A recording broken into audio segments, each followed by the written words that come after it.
A tesoura fez um corte satisfatório enquanto eu aparava o caule de uma peônia branca, o som agudo na manhã tranquila da minha floricultura.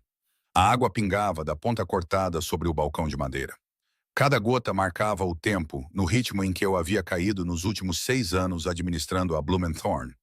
Os meus dedos moviam-se automaticamente, retirando folhas, verificando se havia espinhos, arrumando os caules no vaso de vidro que ficaria na entrada da casa da Sertien ao meio-dia. Lá fora, a chuva tinha começado novamente, pelo terceiro dia consecutivo. Abril na cidade significava tempo imprevisível, mas isso parecia diferente, mais pesado, como se o próprio céu estivesse a prender a respiração. Olhei para o saco de papel castanho que estava na borda da minha mesa de trabalho, aquele que eu tinha trazido da clínica há 40 minutos. Dentro, dobrado 2 vezes, estava o resultado da ecografia. 6 semanas. A técnica sorriu quando disse isso. Parabéns. Com uma voz que parecia não perceber que eu tinha chegado sozinha, que as minhas mãos tremiam quando preenchia os formulários. A campainha acima da porta tocou e eu olhei para cima para ver a minha melhor amiga, Lucia, a entrar a correr, com o guarda-chuva a pingar no chão de azulejos. Atrás dela vinham Sofia e Marie, as três parecendo ter corrido os 2 quarteirões desde o café. Serena Lucia ofegava, enfiando um jornal nas minhas mãos. Precisas de ver isto. A manchete estava em negrito. Casamento de valente russo amanhã. 2 famílias unem-se em cerimônia italiana histórica. Abaixo dela, uma foto. Ele, o homem de 6 semanas atrás. Aquele que aparecera na minha loja durante uma tempestade na hora de fechar, encharcado e pedindo rosas. Aquele cujo nome eu nunca soube.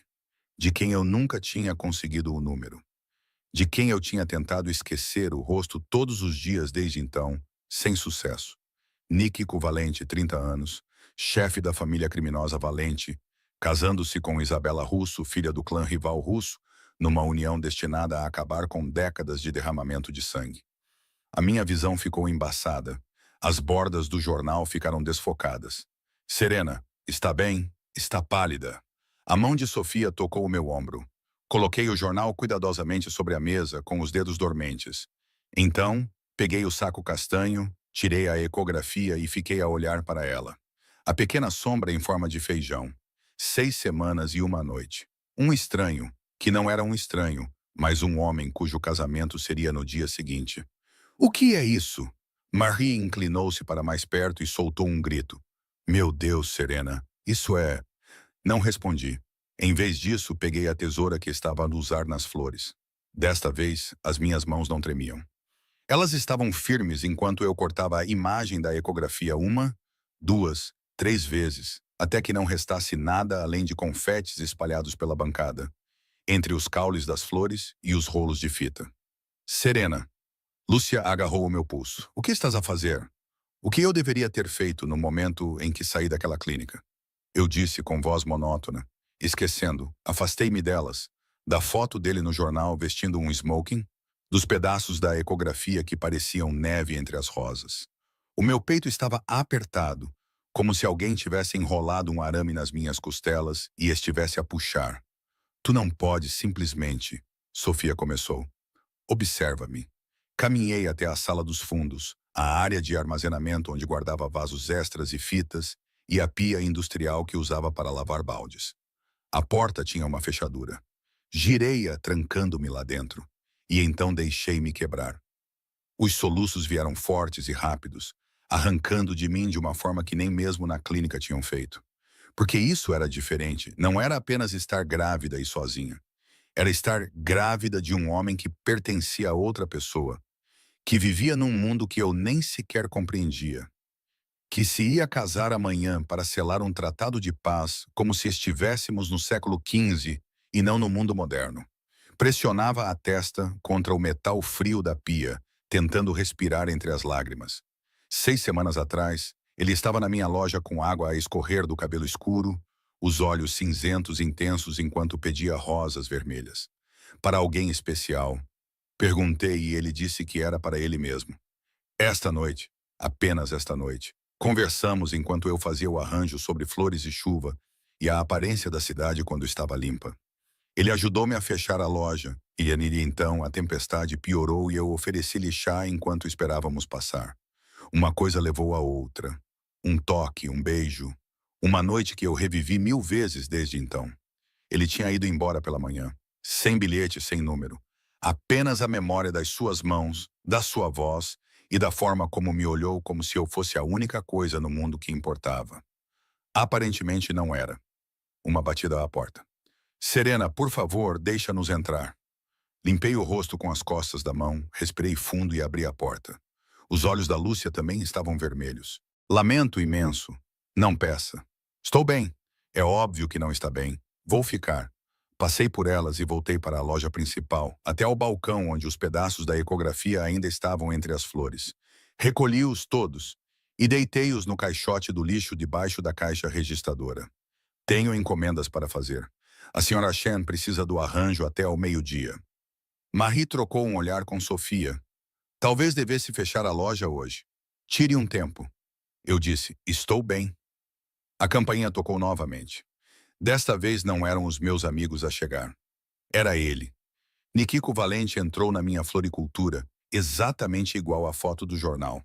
Fato preto feito à medida, camisa branca. A mesma intensidade nos olhos cinzentos que me fez esquecer todo o pensamento racional 6 semanas atrás. Atrás dele estavam 2 homens com fatos semelhantes, claramente seguranças. Eles permaneceram junto à porta enquanto ele se aproximava do balcão. As minhas amigas ficaram em silêncio. Todos na cidade sabiam o que o nome Valente significava, o que ele era. Estou aqui para buscar o buquê de noiva, disse ele, com a voz exatamente como eu me lembrava. Profunda e suave, com um leve traço de sotaque italiano que se tornava mais pronunciado em certas palavras. Encomenda, Valente. Olhei para ele. Ele olhou de volta e viu o reconhecimento surgir nos seus olhos no mesmo momento em que o meu coração se partiu novamente. Serena. O meu nome nos seus lábios como se ele tivesse pensado nisso, como se lembrasse. O seu buquê não está pronto. Menti. Mesmo que estivesse na geladeira, com rosas brancas e flores de laranjeira, as flores tradicionais dos casamentos italianos. Volte amanhã. Era para estar pronto hoje. O casamento é amanhã. Então acho que a sua noiva terá de levar cravos da mercearia. A amargura na minha voz era forte o suficiente para cortar. A porta é ali. Tenho trabalho a fazer. O seu maxilar apertou-se. Atrás de mim, ouvi Sofia inspirar profundamente. As pessoas não falavam assim com Nikiko Valente. As pessoas não o dispensavam. Mas eu não era uma pessoa. Eu era a mulher que carregava o seu filho enquanto ele se preparava para casar com outra pessoa. O seu olhar baixou para o balcão, para a fita, os caules e os poucos pedaços de papel que eu tinha deixado passar ao limpar. Observei a sua mão estender-se, observei-o pegar num dos pedaços. Era pequeno, apenas um canto, mas tinha parte da data e parte do meu nome impressos na parte superior. Ele ficou muito quieto. Então, ele pegou outro pedaço e outro. Os seus dedos se moviam rapidamente, recolhendo todos os pedaços, encaixando-os como um quebra-cabeça no balcão de vidro. Não, eu disse, estendendo a mão para impedi-lo. Não faça isso. Mas era tarde demais. Ele tinha juntado pedaços suficientes para ver o que era. Uma imagem de ultrassom. 6 semanas de gestação. Nome da paciente, Serena Blackwell. O silêncio na loja era sufocante. Lúcia agarrou o braço de Sofia. Marie empalideceu. Os 2 seguranças à porta ficaram paralisados, claramente sem saber o que fazer. Os olhos de Nico levantaram-se para os meus. 6 semanas, eu disse. O teu buquê não está pronto. Vai-te embora. 6 semanas, repetiu ele com a voz cada vez mais baixa. É exatamente isso. Eu sei quando foi. As minhas mãos tremiam agora, mas mantive-as apoiadas no balcão. E sei que você vai casar-se amanhã. Então, seja o que for que você pense que isso significa, não significa nada. Está resolvido. Não é da sua conta. A porta é por ali. Ele olhou novamente para as peças montadas, para o meu nome, para a data, para a pequena sombra que lhe teria mostrado tudo se eu não a tivesse destruído. Tu rasgaste-a, muito observador. Por quê? A pergunta ela abriu algo no meu peito. Porque tu vais casar com outra pessoa amanhã. Porque passaste uma noite comigo e desapareceste. Porque isto, Apontei para a minha barriga ainda lisa, para os pedaços da ecografia, para o espaço entre nós. Não se encaixa nos teus planos. Os planos mudam. Não os teus, não amanhã. Não para uma aliança familiar e um tratado de paz e tudo o mais que esse casamento significa. Obriguei-me a respirar. Não vou arruinar isso. Não vou ser o escândalo. Vou lidar com isto sozinha. A mão dele disparou, agarrando o meu pulso. Não com força, mas com firmeza suficiente para me impedir de me afastar. O bebê é meu? Todas as pessoas naquela loja prenderam a respiração. Olhei-o diretamente nos olhos e disse: "O meu útero não é da tua conta. Solta-me." Responde à pergunta. "Não te devo nada. Vieste buscar um buquê. Está no frigorífico. Pega nele e sai da minha loja." Algo mudou na sua expressão. Não era raiva, era algo mais frio, mais calculado. Ele soltou o meu pulso e caminhou em direção à porta, com o seu segurança a afastar-se. Pensei que ele estava a sair. Pensei que tinha vencido esta batalha. Mas ele parou na porta, virou-se e disse 3 palavras que mudariam tudo. Cancele o casamento.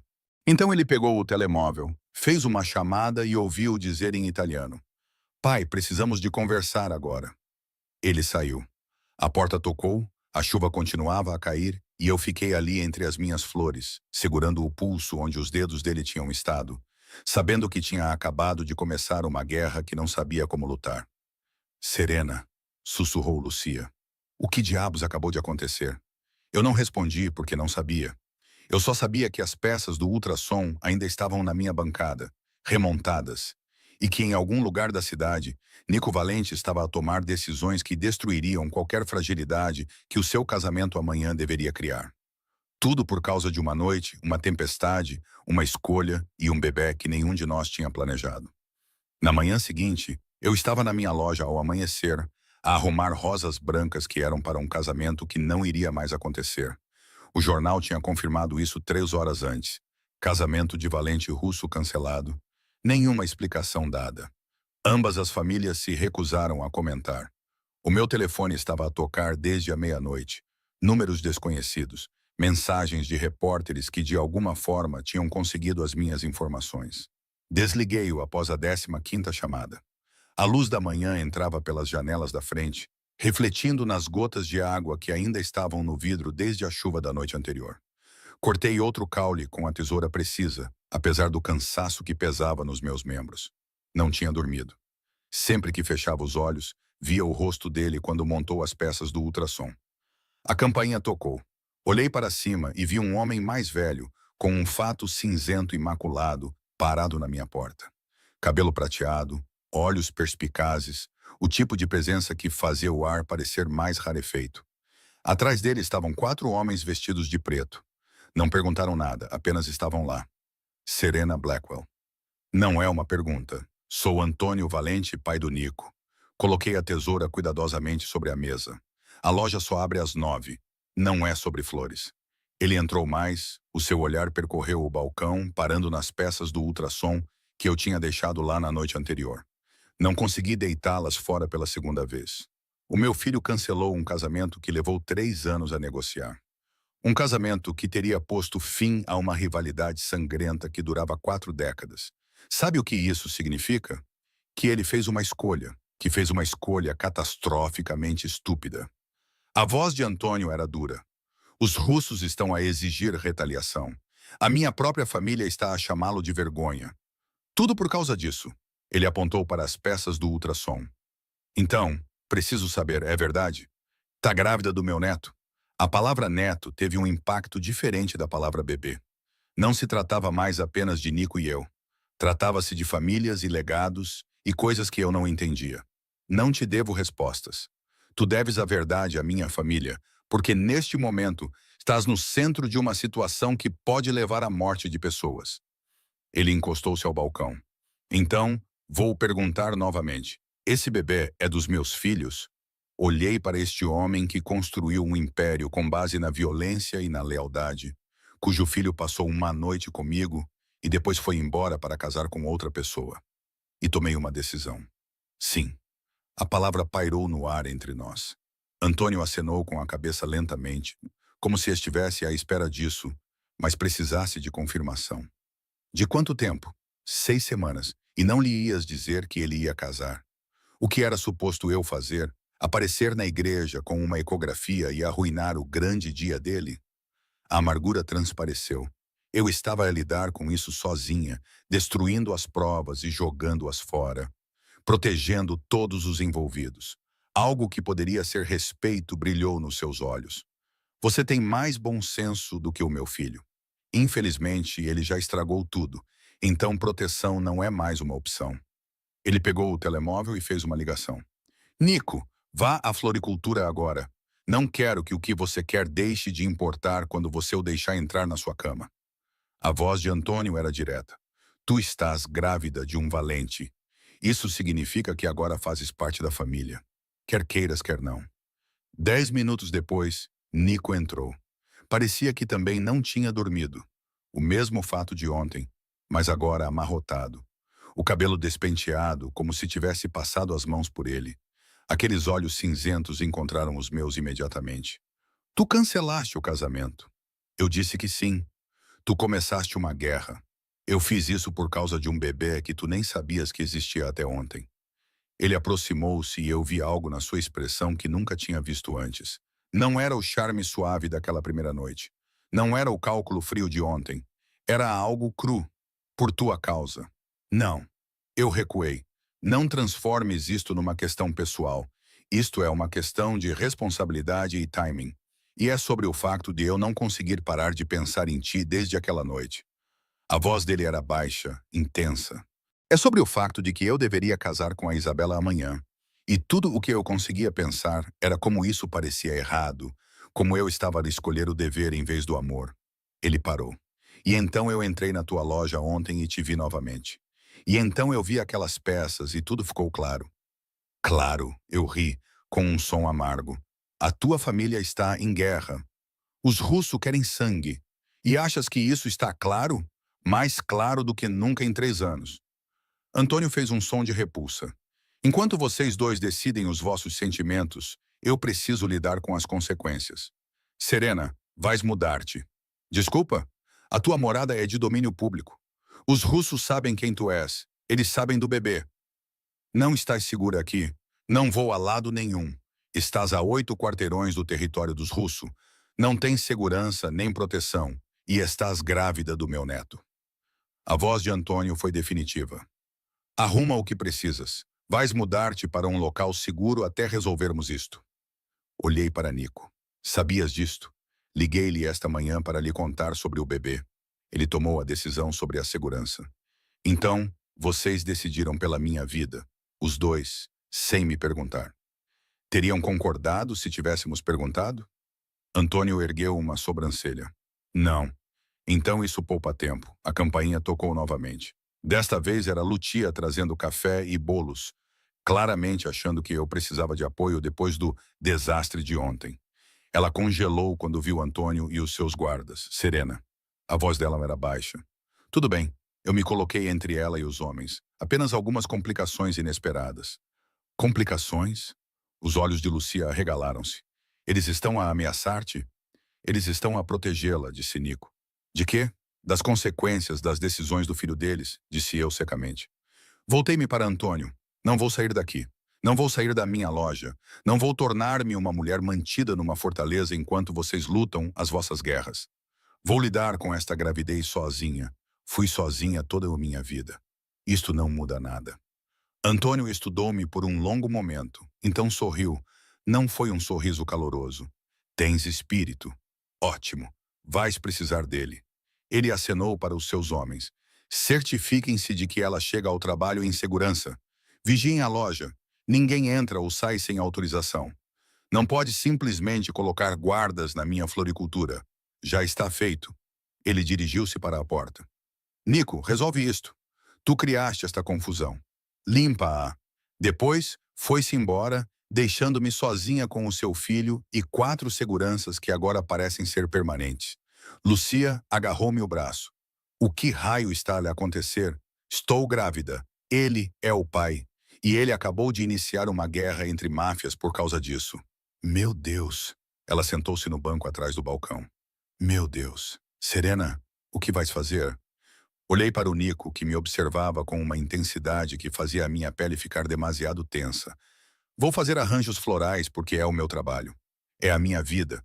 E não vou deixar ninguém tirar isso de mim. Durante as 3 semanas seguintes, foi exatamente isso que fiz. Todas as manhãs, chegava à minha loja ao amanhecer. Todas as manhãs. A segurança do Nico já estava lá. Todos os dias eu fazia buquês e arranjos e tentava fingir que a minha vida não tinha sido completamente virada de cabeça para baixo. E todas as noites, o Nico aparecia, não para me pressionar, nem para fazer exigências. Ele simplesmente aparecia na hora de fechar e me ajudava a limpar. Varria o chão, lavava os baldes, carregava os sacos pesados de terra que eu já não conseguia mais carregar. Eu não lhe agradecia. Não o encorajava.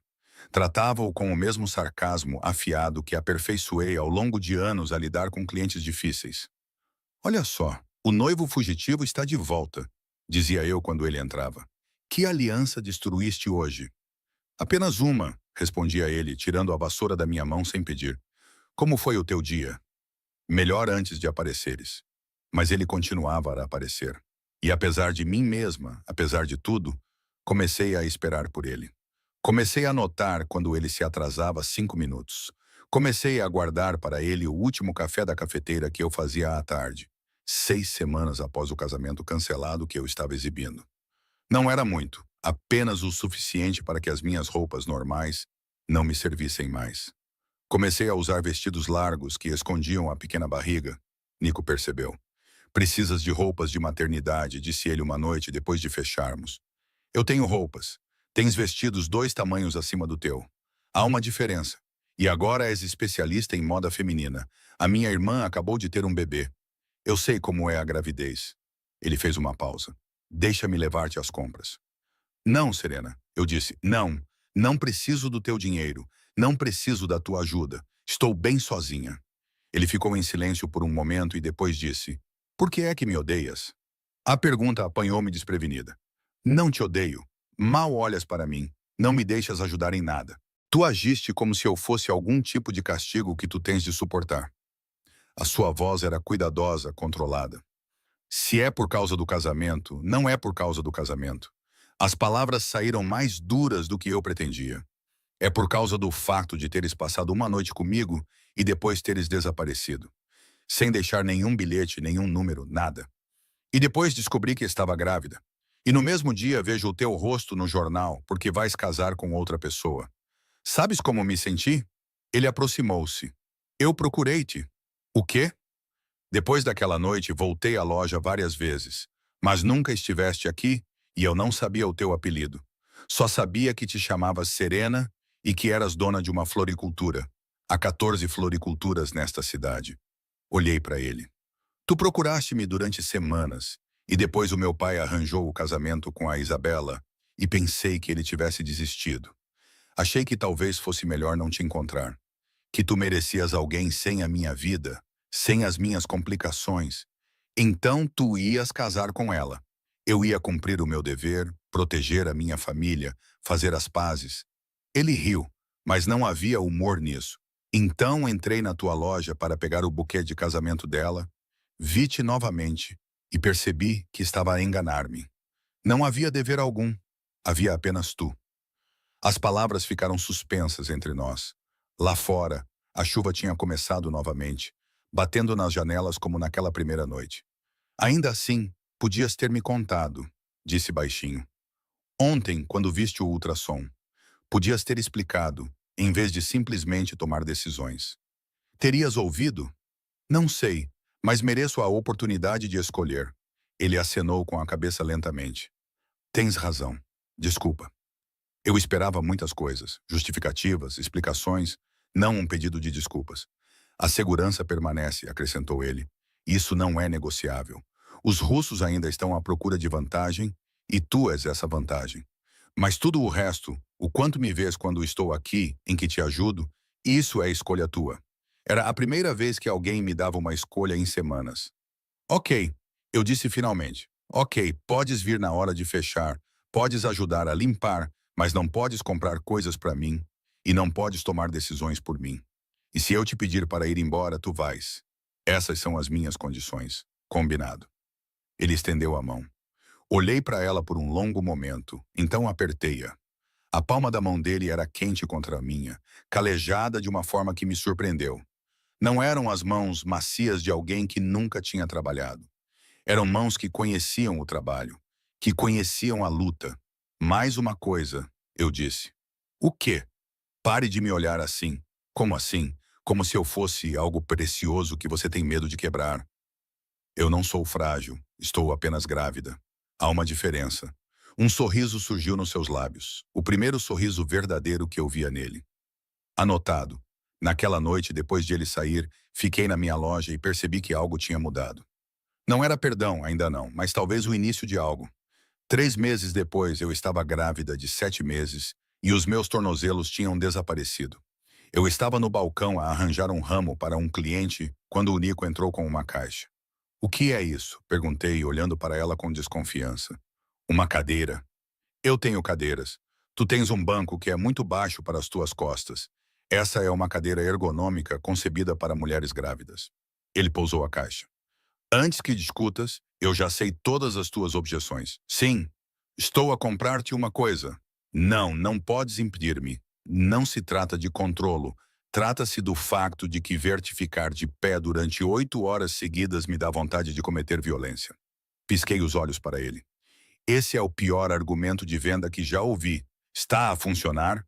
Apesar de mim mesma. Ri-me. Tudo bem, podes montar a cadeira, mas isso não significa nada, exceto que ficarás mais confortável.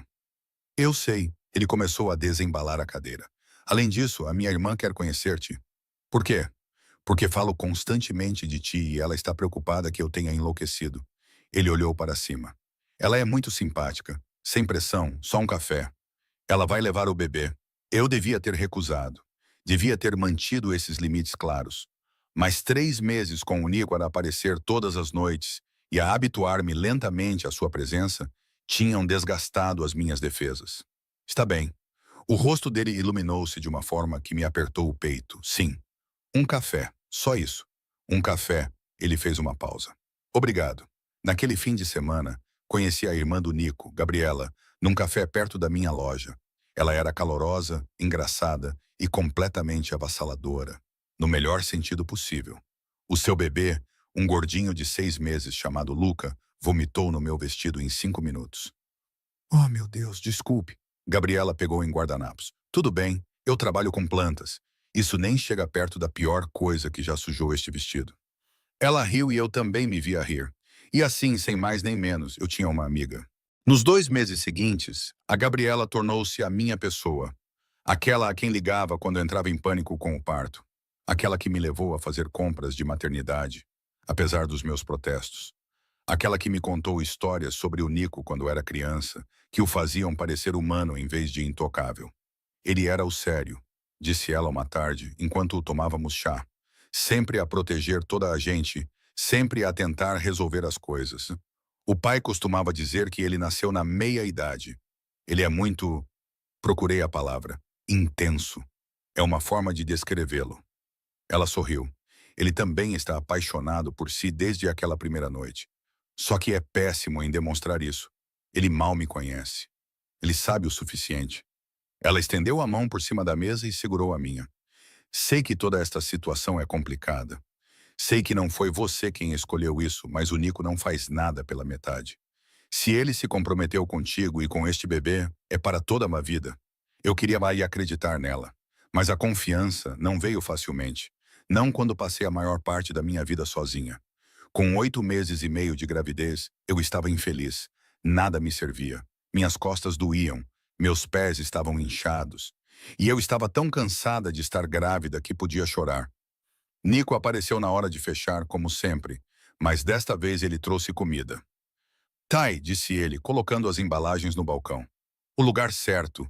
Rolinhos primavera extras, porque sei que estás com vontade de comer. Como é que soubeste? A Gabriela contou-me. Ele começou a abrir as embalagens. Come. Eu estava cansada demais para discutir. Comemos em um silêncio confortável. E quando não conseguia alcançar os pés para desamarrar os sapatos, ele se ajoelhou e fez isso por mim, sem dizer nada. Não precisas fazer isso. Eu sei que quero que faças.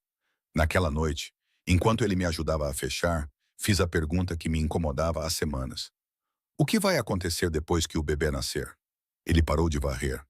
O que quer dizer? Quero dizer, você está aqui todos os dias há 8 meses. Provou que está comprometido. Mas o que vai acontecer quando tiver um bebê de verdade? Quando não for mais apenas teórico? Ele colocou a vassoura de lado e veio parar na minha frente. Então continuarei aqui todos os dias, todas as noites, para o que precisares. E a tua família, os russos, tudo isso está resolvido. A sua voz era firme. Os russos retiraram as suas exigências há 2 meses. O meu pai negociou uma nova aliança. Está feito. Assim, sem mais nem menos. Não foi assim tão fácil. Deu trabalho, mas sim, está feito. Ele fez uma pausa. Tu e este bebê são a minha prioridade. Tudo o resto vem em segundo lugar. Olhei para ele, para este homem que apareceu todos os dias durante 8 meses, que não pediu nada além da oportunidade de estar presente, e senti algo se abrir no meu peito. Ok, sussurrei. Ok, acredito em ti. O alívio em seu rosto era tão profundo que fez minha garganta lá apertar. Ele levantou a mão como se fosse tocar meu rosto, mas parou, incerto. Eu mesma diminuí a distância, inclinando-me em direção à sua mão. Serena, ele sussurrou. Não fale, eu disse. Apenas fique. E ele ficou. Uma semana depois, entrei em trabalho de parto às 3 da manhã, sozinha no meu apartamento acima da loja. Liguei para o Nico e ele chegou em 7 minutos, infringindo todas as leis de trânsito da cidade. Eu estou aqui, ele disse, ajudando-me a descer as escadas. Vamos ficar bem. Nós, eu ofeguei durante uma contração. Nós, ele confirmou. Tu, eu e este bebê. Agora somos uma equipa. E enquanto dirigíamos pelas ruas vazias em direção ao hospital, com a mão dele segurando a minha, percebi que ele estava certo. Em algum lugar entre aquela primeira noite e aquele momento, entre a raiva e o perdão, entre o medo e a confiança, nós nos tornamos algo. Não um casal, ainda não, mas um começo. O quarto do hospital era muito branco, muito estéril, muito claro para as 3 da manhã. Agarrei-me à grade da cama durante outra contração, respirando da maneira que a enfermeira me ensinara na aula de preparação para o parto que eu assistira sozinha 3 semanas antes. Nico estava ao meu lado, com a mão nas minhas costas, uma pressão constante que de alguma forma ajudava. Estás a ir muito bem, murmurou ele. Não me trate com condescendência, ofeguei. Não faz ideia. As palavras foram interrompidas por outra onda de dor. Quando passou, recostei-me nos travesseiros. O meu cabelo estava colado à testa. Estava em trabalho de parto há 6 horas, e o médico disse que ainda tinha um longo caminho pela frente. Devo ligar para a Gabriela, disse Nico, pegando no telemóvel. São 3 da manhã. Ela me fez prometer. Ele já estava a discar. Um momento depois. Ela, está na hora. Sim, estamos na sala de parto 304 do Mercy General. Uma pausa. Ela está a ir muito bem, teimosa como tudo, mas muito bem. Eu teria discutido, mas outra contração começou, roubando-me o fôlego. A Gabriela chegou 40 minutos depois com café para o Nico e gelo picado para mim, o seu bebê com uma ama e o seu marido a caminho para ir buscar as minhas amigas, para que eu não ficasse sozinha. Ligaste a Lúcia? Perguntei entre contrações. Claro que sim. Achas que te deixaríamos fazer isso sozinha? Gabriela apertou a minha mão. A tua família agora, isso significa estar presente. Às 6 horas da manhã, o meu pequeno quarto de hospital estava cheio. Lucia, Sofia e Marie tinham chegado, parecendo exaustas, mas determinadas. Gabriela assumiu o comando de organizar todos, mandando as pessoas saírem para comprar comida ou café ou dar uma volta quando o quarto ficava muito cheio. Nico nunca saiu do meu lado. Às 9 horas, quando eu estava pronta para desistir, quando a dor era tão intensa que eu não conseguia pensar direito, ele se inclinou e sussurrou. Lembre-se do que disse no primeiro dia sobre não ser frágil. Você estava certo. Você é a pessoa mais forte que já conheci. Você consegue fazer isso. Eu não consigo. Você consegue. Você vai conseguir. E eu estou aqui. Mateu Valente nasceu às 7h23 da manhã de uma terça-feira no final de dezembro, gritando alto o suficiente para acordar todo o andar. A enfermeira colocou-o no meu peito. Este ser humano minúsculo e perfeito, com uma cabeleira escura e o rosto mais bonito que eu já tinha visto. Eu não conseguia respirar, não conseguia pensar, só conseguia olhar para este milagre que tínhamos criado. A mão de Nico tremia quando ele estendeu o braço para tocar a cabeça do nosso filho. Ele é perfeito. Ele é, sussurrei, com lágrimas a escorrerem pelo meu rosto. Ele realmente é. As horas seguintes passaram num borrão, com exames, medições e visitas. Antônio apareceu brevemente, deu uma olhada no neto e teve que sair para o corredor porque seus olhos ficaram suspeitosamente molhados. Gabriela chorou. Os meus amigos choraram. Até a voz de Nico falhou quando ele segurou o Mateu pela primeira vez. Mas por fim, todos foram embora. O quarto ficou silencioso e ficamos apenas nós três. Observei Nico andar de um lado para o outro com Mateu, aquele homem forte reduzido a um gigante gentil por um recém-nascido de 3 quilos. Ele cantarolava algo em italiano, uma música antiga e familiar, provavelmente uma canção de ninar que a sua própria mãe cantava. És bom nisto, disse eu baixinho. Ele olhou para cima com surpresa nos olhos. Em quê? Em ser pai. Ainda não fiz nada. Apareceste todos os dias durante 9 meses. Isso é mais do que a maioria das pessoas faz numa vida inteira. Ele sentou-se na beira da minha cama, com Mateo a dormir nos seus braços. Eu estava a falar a sério naquela noite antes de ele nascer. Tu e ele, vocês são a minha prioridade. Tudo o resto vem em segundo lugar. E o negócio da tua família? Estou a afastar-me, deixando o meu pai tratar de mais coisas, promovendo pessoas em quem confio. Ele olhou para Mateo. Quero estar presente para isto, para ele, para ti, sem dividir o meu tempo entre o que devo fazer e o que quero fazer. As palavras ficaram suspensas no ar entre nós. Esperei com um significado que ainda não estava pronta para examinar. Provavelmente devemos conversar, disse eu, sobre o que vai acontecer a seguir. O que quer que aconteça? Foi a primeira vez que ele perguntou, em vez de decidir. A primeira vez que me deu controle total. Parei de tentar encontrar as palavras. Quero ir devagar. Quero descobrir como ser pais antes de descobrirmos como ser qualquer outra coisa. Quero que o Mateo tenha um pai presente e envolvido, não uma figura distante que aparece nos aniversários e no Natal. Feito. Assim mesmo. Assim mesmo. Os seus olhos cinzentos estavam fixos nos meus. Qualquer que seja o tempo que precises, quaisquer que sejam os limites que te deixem confortável, eu não vou a lugar nenhum. As semanas seguintes provaram que ele falava a sério.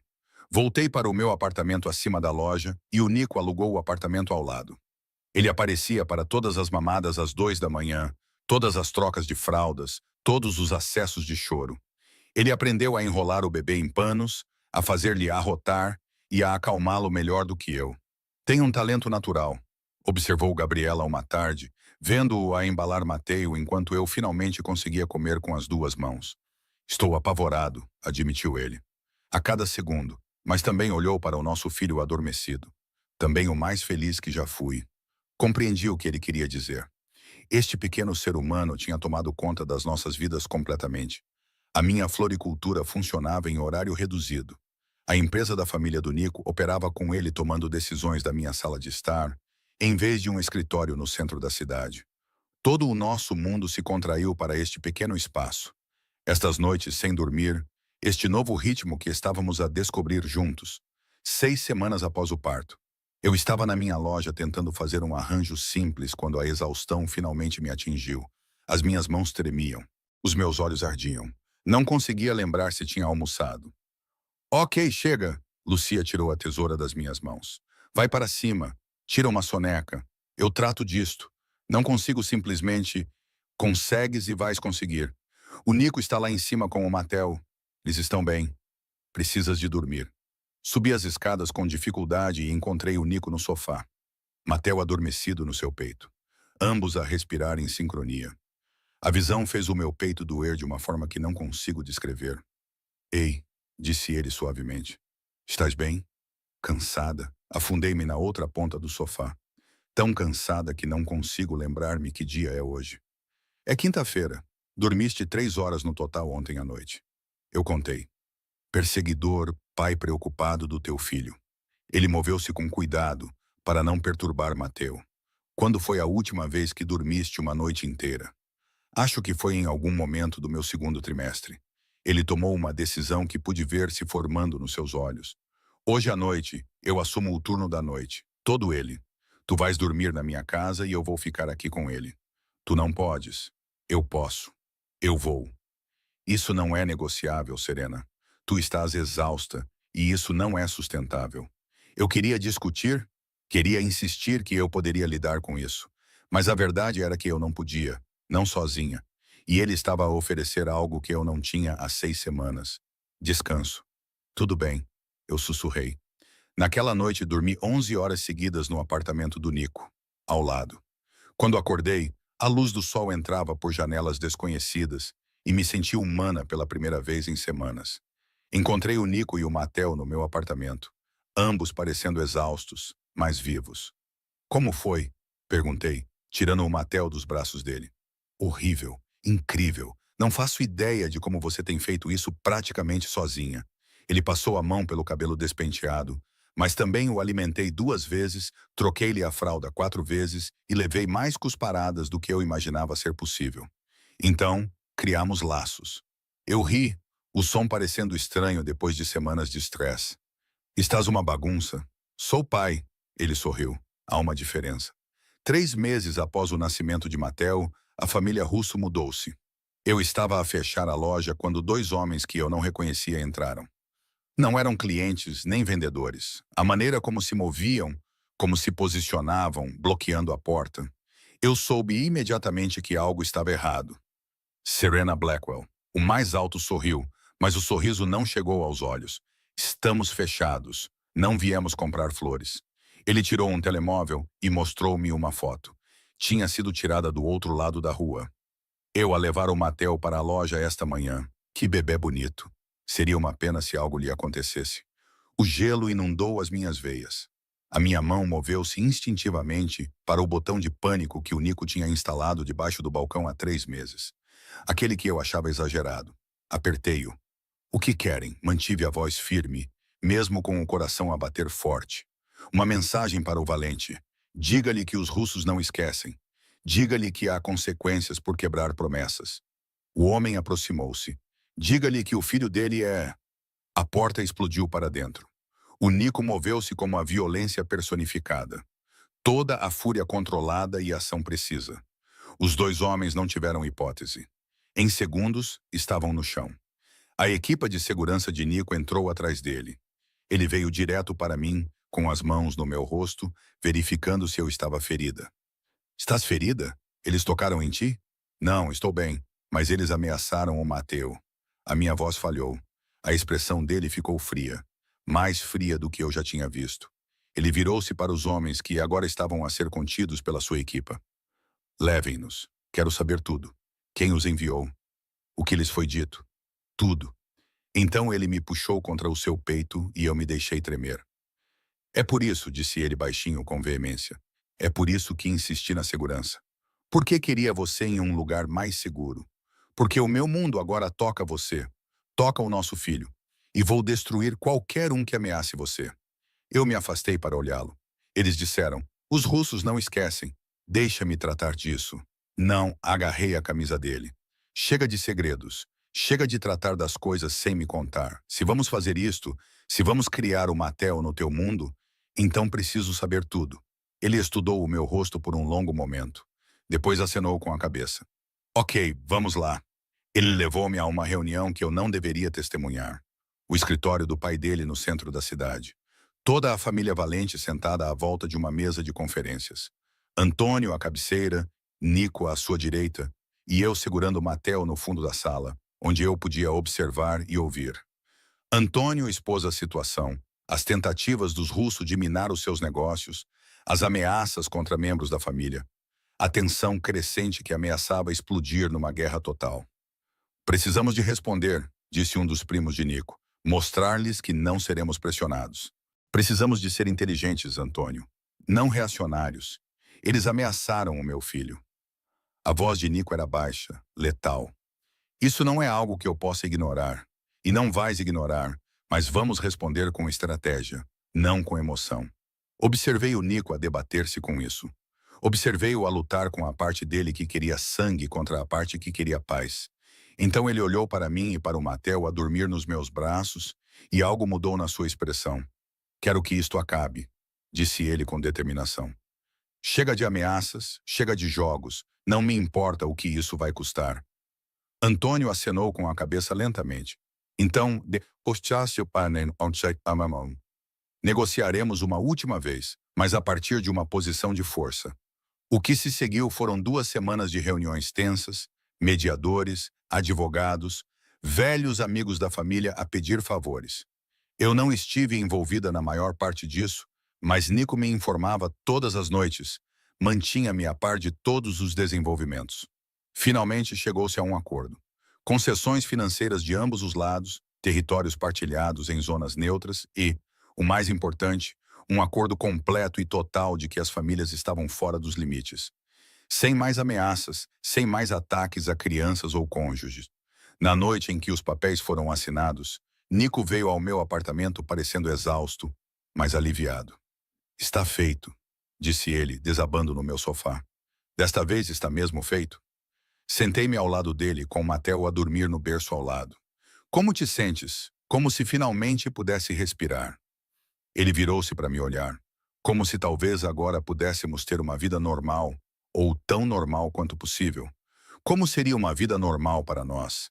Era a pergunta que eu vinha evitando há meses. A questão que vinha sendo evitada desde que Mateo nasceu. Ele pegou na minha mão, traçando círculos com o polegar na minha palma. Não sei, mas gostaria de descobrir se estiveres disposto. O meu coração acelerou. Dispostas quê? A tentar ver se isto, ele gesticulou entre nós. Pode ser mais do que apenas co-paternidade. Mais do que apenas conveniência.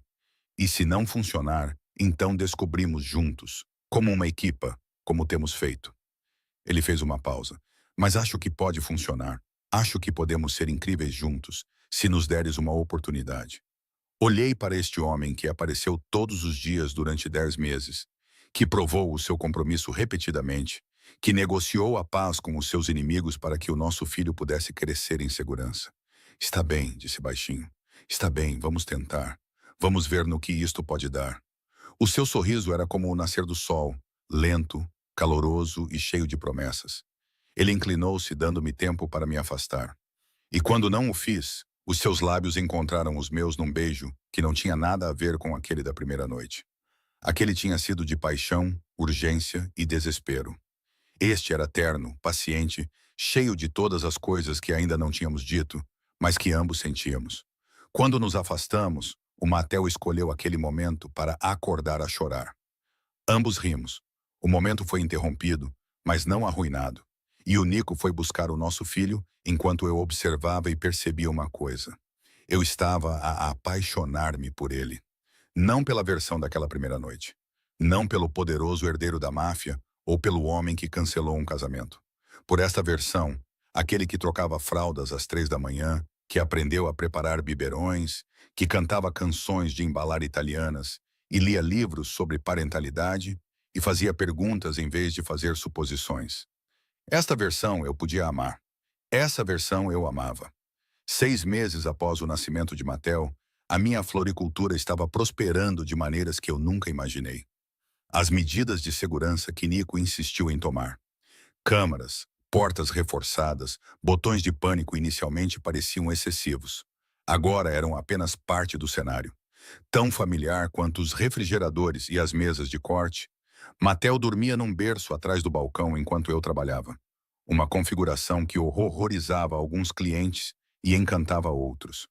Aprendi a fazer arranjos com uma mão para acalmar um bebê que chorava enquanto eu explicava as variedades de rosas aos clientes. A existir em 2 mundos ao mesmo tempo. Ele está a ficar tão grande, observou a Xiaoxian durante a sua visita semanal, olhando para o Mateo com aquele tipo de energia de avó que me fazia doer o peito. Os meus pais morreram quando eu tinha 20 anos e desde então tenho estado sozinha. Mas aos poucos, este bairro, estes clientes, a família do Nico estavam a tornar-se meus. 6 meses na próxima semana eu disse, aparando Gipsófila para o arranjo dela. Ele já está a tentar engatinhar. E o pai dele? Como está a situação? Eu sorri apesar de mim mesma. Complicada, mas boa. Complicada não era suficiente para descrever. O Nico e eu éramos o que quer que fôssemos há 4 meses. Não namorávamos propriamente. Não éramos apenas co-pais. Algo entre os dois que não tinha uma definição clara, mas que parecia certo de qualquer forma. Ele ainda morava ao lado. Ainda aparecia todas as noites para ajudar com o Mateu. Mas agora também ficava para jantar às vezes. Trazia-me café de manhã, do jeito que eu gostava. Deixava bilhetes na minha bancada quando tinha de viajar a trabalho. Volto amanhã. Sinto a vossa falta. Vocês dois sempre fizeram algo bater no meu peito. Não dormíamos juntos desde aquela primeira noite. Beijamo-nos algumas vezes, beijos suaves e hesitantes que prometiam algo, mas nunca forçavam, e era só isso. Como se ambos tivéssemos medo de nos precipitar em algo que pudesse destruir o que tínhamos construído. Não tenha pressa, aconselhou Gabriela durante um dos nossos encontros semanais para tomar café. Estão a construir uma base. Isso é mais importante do que qualquer outra coisa. Mas às vezes, tarde da noite, quando Mateo estava lá a dormir e eu podia ouvir Nico a movimentar-se no seu apartamento através das paredes finas, eu me perguntava o que estávamos à espera. A pergunta foi respondida numa quarta-feira, no início do verão. Eu estava a fechar o restaurante quando Nico entrou com comida tailandesa para levar e parecendo preocupado. "O que se passa?" perguntei imediatamente. "Precisamos de conversar." Essas 4 palavras nunca levavam a nada de bom. Tranquei a porta, virei a placa e segui o escada acima, onde Mateu dormia no berço. "O meu pai quer reformar-se", disse Nico, colocando a comida no balcão, mas sem abri-la. "Ele faz 70 anos no mês que vem e ele está cansado. Ele quer sair. Isso é bom, certo? Ele merece. Significa que vou assumir os negócios da família. Todos eles." Ele passou a mão pelo cabelo. Um sinal que eu aprendi a reconhecer como indicativo de que ele estava estressado. Significa mais responsabilidade, mais tempo longe, mais perigo. Tudo bem. Eu me inclinei contra o balcão, tentando processar a informação. "O que isso significa para nós?" "Não sei. É isso que preciso descobrir." Ele se aproximou porque eu quero isso. Quero você, quero que sejamos uma família de verdade, mas também preciso ser realista sobre como é a minha vida. O que posso oferecer? "O que você está a dizer?" "Estou a dizer que talvez você e Matel devessem se mudar para um lugar mais seguro, longe de tudo isso." As palavras me atingiram como um golpe físico. "Queres que a gente vá embora?"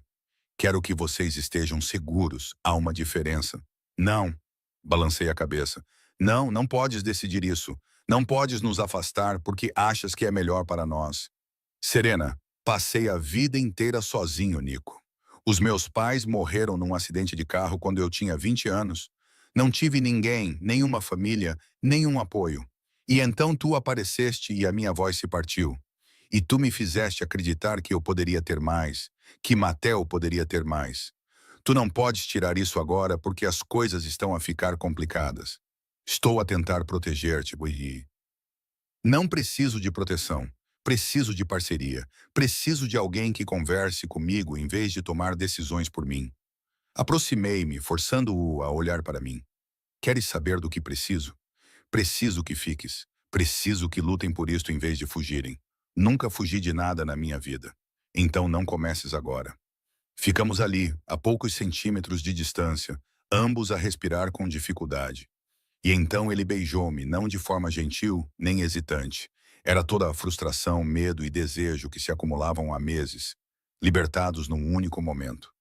Beijei-o com a mesma intensidade, as minhas mãos apertando a camisa dele, puxando-o para mais perto.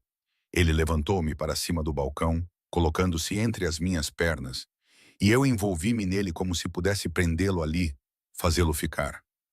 Quando finalmente nos separamos, ambos ofegantes, a testa dele repousou contra a minha. "Não estou a fugir", disse ele baixinho. "Estou apavorado. Há uma diferença." "De quê? De falhar contigo? De falhar com ele?" A mão dele moveu-se para cortar o meu rosto. "De tu perceberes que não vale o risco." "És um idiota", disse eu. Mas não havia calor nisso. "Tens provado o teu valor todos os dias durante 11 meses. Como é que ainda não percebeste isso?" "Porque venho de um mundo que destrói coisas bonitas. E tu e o Matel, vocês são as coisas mais bonitas da minha vida." O seu polegar traçou a minha maçã do rosto. Não quero ser a coisa que te arruína. Não serás. Não se fizermos isto juntos. Ele estudou o meu rosto por um longo momento, como se estivesse a memorizá-lo. Então, ele beijou-me novamente, mais devagar desta vez, mais doce, e senti algo mudar entre nós. Uma decisão sendo tomada, um futuro sendo escolhido. Quando o Matel acordou a chorar, afastamo-nos, ambos a sorrir, e o Nico foi buscar o nosso filho enquanto eu finalmente abria as embalagens de comida. Então, disse eu enquanto ele se acomodava no sofá com o Matel. Qual é o plano? Eu assumo um negócio, mas delego mais. Contrato pessoas em quem confio, crio limites entre o trabalho e a família. Ele olhou para mim e para ti e para o Matel e disse: Vocês ficam aqui comigo como uma família. Define família, como quiseres defini-la. Não estou a pressionar para casar, ou ele parou. A menos que queiras isso, nesse caso podemos conversar sobre isso. Pensei no seu casamento cancelado, em como ele me escolheu em vez do dever há 11 meses, em todas as noites desde então, em todas as fraldas trocadas, em todas as mamadas às 3 da manhã, em todos os momentos em que ele escolheu estar presente. Não preciso de um casamento, disse com cuidado, mas preciso de compromisso. Preciso de saber que estás totalmente envolvido. Estou totalmente envolvida. Estou desde o momento em que vi aquelas imagens de ultrassom. Os seus olhos cinzentos estavam fixos nos meus. Tu e ele, vocês são tudo. Todo o resto são apenas detalhes. Ao longo do mês seguinte, Nico fez a transição para o seu novo papel como chefe da família Valente. Eu o observei lidar com disputas de poder e rixas antigas. Observei-o tomar decisões difíceis com uma elegância que eu não sabia que ele possuía. E todas as noites, sem falta, ele voltava para casa para nós. Como foi o seu dia? Tornou-se o nosso ritual. Ele me perguntava sobre a loja, sobre os clientes e os pedidos de flores, e as últimas novidades sobre Mateu. Eu lhe perguntava sobre os negócios em termos vagos, que lhe permitiam compartilhar o que podia sem me sobrecarregar com detalhes desnecessários. É como estar casado, observou Gabriela uma tarde, observando Nico e eu a movimentar-nos pela minha pequena cozinha em perfeita sintonia, a preparar o jantar, enquanto Mateo brincava num cobertor ali perto. Exceto sem a papelada legal. Estamos a ir devagar, eu disse. Mas até eu percebi como isso soava pouco convincente. Você está a ir devagar há quase um ano. A certa altura, passa a ser apenas adiar. Não tive resposta para isso. Naquela noite, depois de Mateu adormecer e Nico se preparar para voltar para o seu apartamento, segurei a sua mão. Fica, disse eu. Ele congelou. Fica aqui esta noite. Não, senti o meu rosto aquecer. Não é por nada. Só para dormirmos juntos. Estou cansada de te ter como vizinho. Um sorriso lento espalhou-se pelo seu rosto. Sim, sim, ele ficou. Deitamo-nos na minha pequena cama, com o berço do Mateu ao alcance das mãos, e conversamos sobre nada importante até adormecermos completamente vestidos e entrelaçados. Quando acordei às 2 da manhã para alimentar o Mateu, o Nico já estava acordado a aquecer um biberão, seguindo a rotina que aperfeiçoamos ao longo de meses. Volta a dormir, murmurou ele. Eu trato disto. Observei-o a acomodar-se na cadeira de balanço com o nosso filho. Observei a ternura no seu rosto enquanto alimentava o Mateu e senti o meu coração expandir-se de uma forma quase dolorosa. Era isto que eu queria. Não grandes gestos ou declarações dramáticas, apenas esta parceria tranquila, esta escolha mútua todos os dias. Quando o Mateu fez um ano, fizemos uma festa para ele na minha loja. A Gabriela decorou com balões e serpentinas. Os meus amigos prepararam a comida. O Antônio apareceu com um presente ridiculamente caro que o Mateu era demasiado novo para apreciar. Mas isso fez os olhos do velho ficarem suspeitosamente úmidos. O Nico e eu ficamos juntos a ver o nosso filho destruir o seu primeiro bolo de aniversário, espalhando glacê por todo o lado e rindo de pura alegria. Ele é perfeito, disse o Nico suavemente. É mesmo. Devíamos ter outro. Engasguei-me com o ponche. O quê? Ele sorriu, claramente a gostar da minha reação. Não agora, mas algum dia. Ele deveria ter irmãos. Estás a presumir muito, disse eu, mas estava a sorrir. Estou errado. Olhei para ele, esse homem que se tornara meu parceiro em todos os aspectos importantes, e percebi que não estava. Não, admiti. Não estás errada.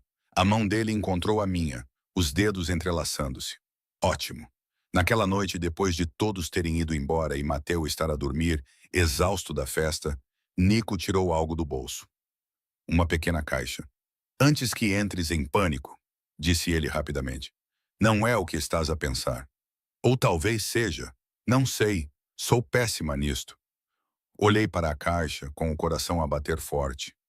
Sei que dissemos que iríamos levar as coisas com calma. Sei que concordamos em não nos apressar, mas serena. Ele abriu a caixa, revelando não um anel, mas uma chave. Vem morar comigo. Tu moras ao lado. Comprei uma casa, 3 quartos, um quintal, espaço para o Mateo brincar, espaço para... Ele parou, limpou a garganta. Espaço para mais, se decidirmos que é isso que queremos. Não estou a pedir-te em casamento. Ainda não. Mas estou a pedir-te para construíres uma vida comigo. Uma vida de verdade, não 2 apartamentos e limites cuidadosos. Algo mais. Peguei a chave da caixa, sentindo o seu peso na palma da minha mão. Quando compraste uma casa? Há 3 meses. Tenho estado a renová-la. A Gabriela tem ajudado. Ele parecia quase nervoso, uma expressão que raramente via nele. Se não gostares, encontraremos outra coisa. Mas eu pensei que tinha esperança. Beijei-o, interrompendo a sua divagação. Quando me afastei, estava a sorrir. Mostra-me. A casa era perfeita. Não era demasiado grande nem ostentosa. Apenas uma bela casa em estilo artesanal num bairro tranquilo, com boas escolas e um quintal onde o Mateo poderia aprender a andar. O quarto principal tem uma casa de banho privativa, dizia o Nico, levando-me por quartos onde eu já conseguia imaginar a nossa vida. E este quarto poderia ser do Mateo. O terceiro quarto poderia ser um berçário ou um escritório ou o que tu quiseres. Agarrei a mão dele, impedindo-o de continuar. É perfeita. Sim, sim. Aproximei-me. E não quero esperar. Esperar pelo quê? Respirei fundo, reunindo coragem. Por isto, por nós. Há mais de um ano que andamos a dar voltas ao assunto. Mas eu amo-te, Nico. Estou apaixonada por ti. Há meses que estou e não quero continuar a fingir que somos apenas copais ou amigos, ou o que quer que tenhamos chamado a isto. A sua expressão transformou-se, suavizando-se de uma forma que me fez doer o peito.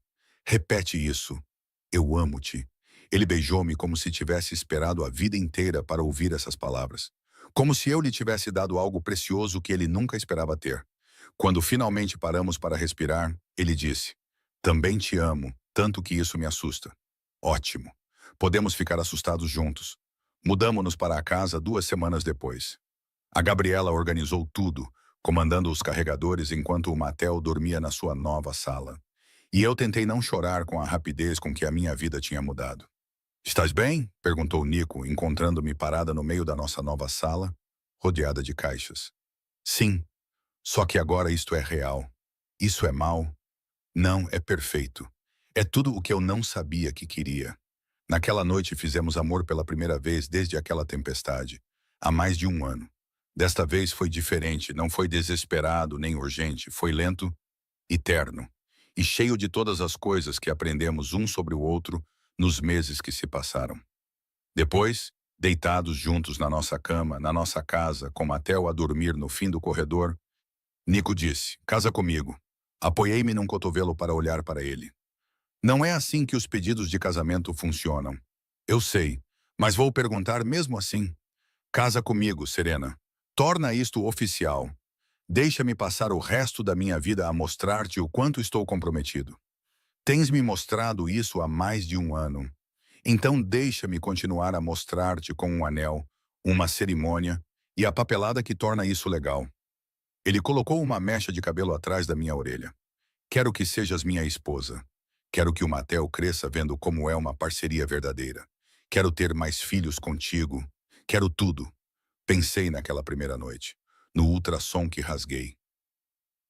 Em todas as noites em que ele apareceu na minha loja.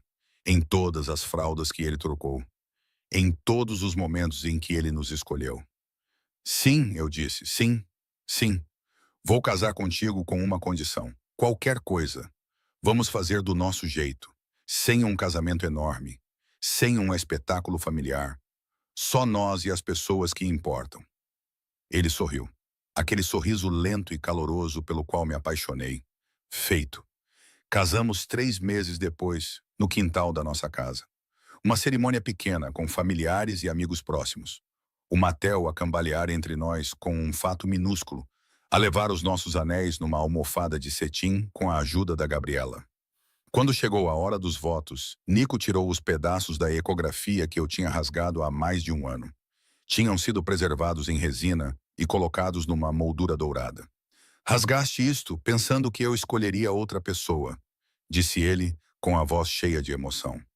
Mas naquela tarde, na tua loja, rodeado de flores, encontrei a única coisa que importava.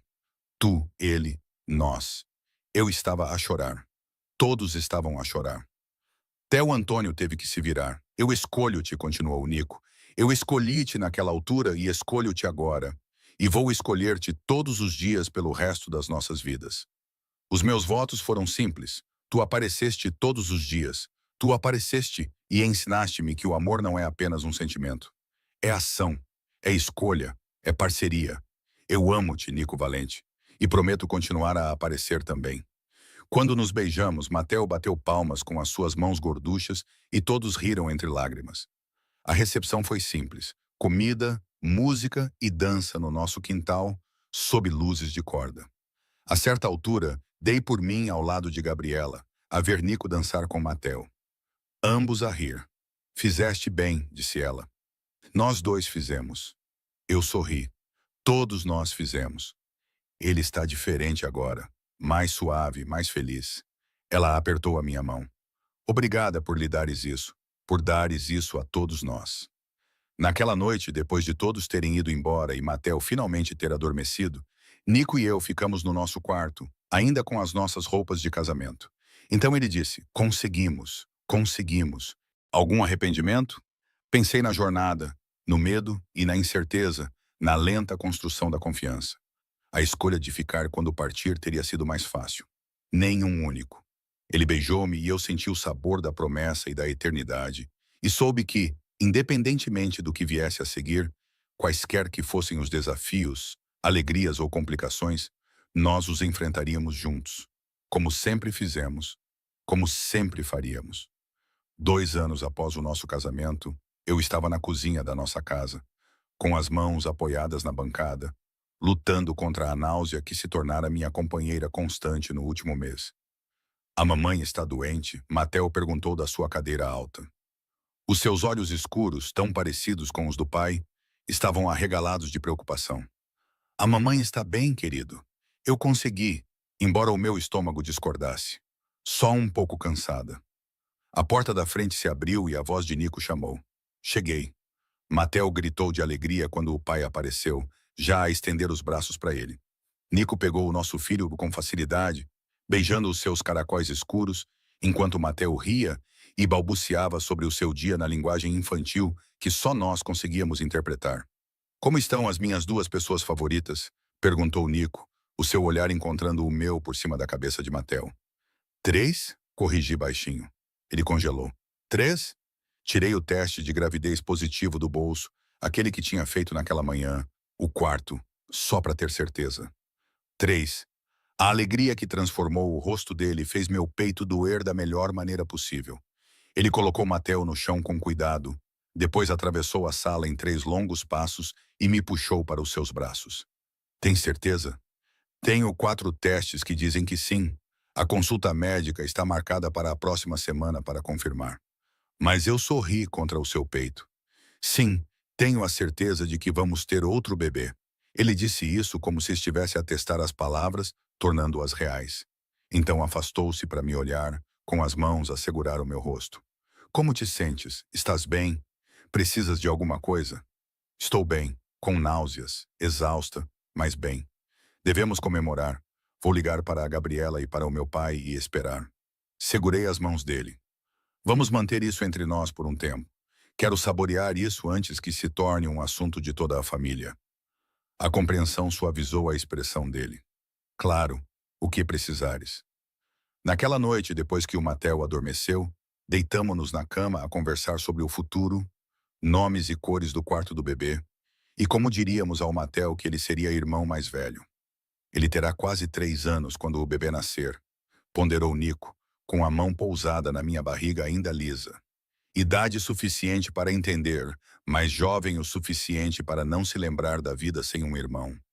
Parece que voltaste a ler livros sobre parentalidade. A Gabriela tem me enviado artigos. Ele sorriu, sem remorso. Quero fazer isto da maneira certa. Fizeste bem da primeira vez. Vais fazer bem novamente. A gravidez decorreu sem problemas nas primeiras semanas.